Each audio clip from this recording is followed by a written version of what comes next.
हरे कृष्णा।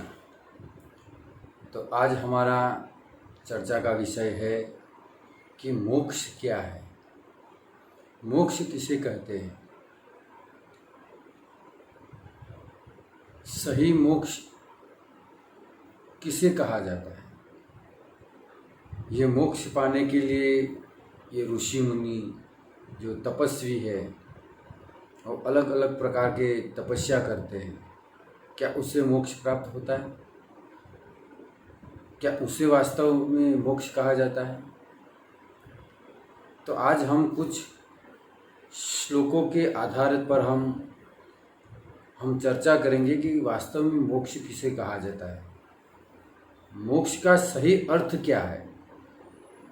तो पद्म पुराण में एक श्लोक है, यत् साक्षात् सेवनम तस्य प्रेमणा भगवतो भवेत् स मोक्ष प्रोच्यते प्राज्ञे वेद वेदांग वेद भी।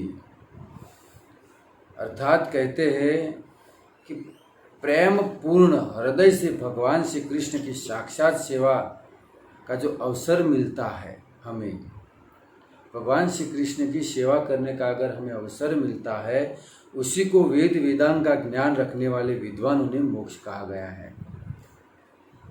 जिसे भगवान श्री कृष्ण की सेवा मिलती है,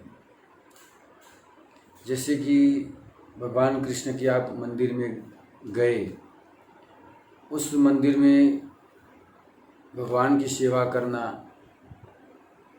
भगवान के लिए वस्त्र आभूषण पहनाना, उनके लिए नए वस्त्र भगवान के लिए बना के लाना, भगवान के लिए अलग अलग भोग बनाना, ये सब भगवान की सेवा है। और इस सेवा का अवसर जो उठाता है, जो इस अवसर को प्राप्त करता है, इस सेवा का लाभ उठाता है, तो उसे जो विद्वान लोग है, विद्वान लोगों ने उसे सही में मोक्ष कहा गया है कि मोक्ष का अर्थ है भगवान श्री कृष्ण की सेवा करना। तो बहुत ही सुंदर ये पद्म पुराण का श्लोक है। और एक श्लोक और भी है, ये भी पद्म पुराण का ही है। शिव जी और पार्वती के बीच का संवाद। भगवान शिव अपनी पत्नी पार्वती से कह रहे हैं कि विष्णु अनुचरत्वम ही मोक्ष माहुर मनीषिणः न दास्यम परेश शस्य बंधनम परिकीर्तितम। अर्थात भगवान विष्णु के अनुचर होना ही मनुष्यों का, जो मनुष्य लोग भगवान श्री विष्णु के अनुचर है, भगवान श्री कृष्ण के भक्त है, दास है, तो ऋषि मुनियों ने उसे ही मोक्ष कहा गया है। क्योंकि सारे भव बंधन से मुक्त होकर वो भगवान का शरण ग्रहण करता है, भगवान श्री कृष्ण का शरण ग्रहण करता है, तो सारी सांसारिक चीज़ों से, माया से मुक्त होकर वो भगवान की शरण में आया है। तो इसे मनुष्यों ने क्यों मोक्ष कहा गया? यो इसलिए कहा गया कि जो संसार में और भी जितने भी कार्य हैं, और देवी देवताओं की पूजा करना, ये सब हमें कर्म के बंधन में लगाते हैं। उस सब से हमें कर्म का बंधन लगता है। अगर कर्म का बंधन लगा तो उस कर्म के आधार पर हमें दूसरा जन्म लेना पड़ेगा। लेकिन अगर जो भगवान श्री कृष्ण की भक्ति में, भगवान विष्णु की भक्ति जो करता है, उनका अनुचर हो जाता है, उनका दास बन जाता है, तो वो सारी चीज़ों से मुक्त हो जाता है, उसे किसी कर्म का बंधन नहीं लगता। तो जिसे कर्म का बंधन नहीं लगता, उसका दूसरा जन्म हो ही नहीं सकता है। तो इसलिए ये ऋषि मुनियों ने कहा है कि भगवान विष्णु का भक्त बनना यही सबसे बड़ा मोक्ष है।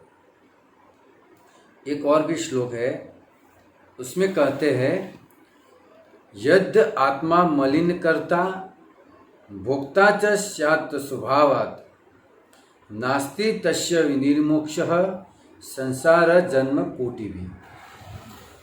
कहते हैं कि यदि आत्मा अपना जो स्वभाव है आत्मा का, उस स्वभाव में नहीं रहता है, अगर वो अपने स्वरूप में नहीं रहता है, वो अशुद्ध अर्थात भोग करने की इच्छाएं रखता है, तो वो करोड़ों जन्मों में भी उसे मोक्ष की प्राप्ति नहीं हो सकती। क्योंकि मोक्ष की प्राप्ति का अर्थ ही है कि हम सारे भोग छोड़कर, सारी हमारी इच्छाओं को त्याग कर हमें पूर्ण रूप से भगवान श्री कृष्ण की शरण ग्रहण करना होता है। तो आत्मा का स्वभाव है,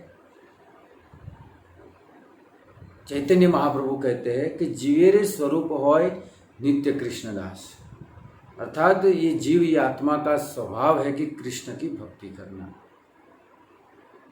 उनका दास होना।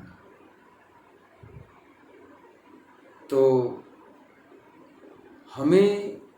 हम भगवान श्री कृष्ण के दास हैं, तो हमें भगवान कृष्ण का भक्त बनना है।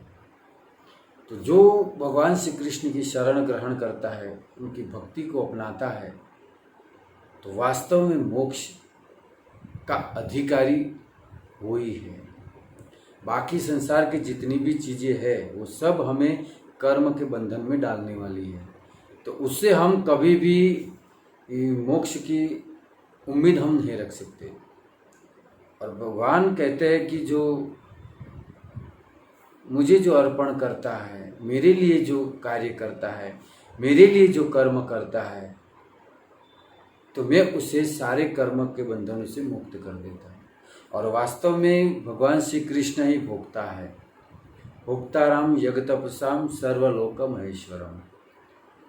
तो भगवान भोक्ता है और हम भोज्य है, हम उनके दास है।